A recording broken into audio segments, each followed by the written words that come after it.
পারিস তুই 1 লক্ষ স্বর্ণ মুদ্রা পাবি।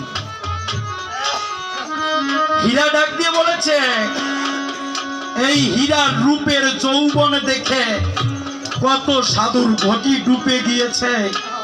পরিমাণা হরিদাসের ভজন নষ্ট করতে আমার বেশি সময় লাগবে না। মনে আছে এই ভাবো, অল্প সময়ের মধ্যে আমি হরিদাসের ভজন নষ্ট করে দেব। এবার যখন হরিদাসের কাছে গিয়েছে হীরা, সন্ধ্যার সময় হীরা সে গিয়ে ডাক দিয়ে বলেছে, হরিদাস আমি বলি তোমার পাশ কথা লবে, তুমি আমাকে রতি দান করবে।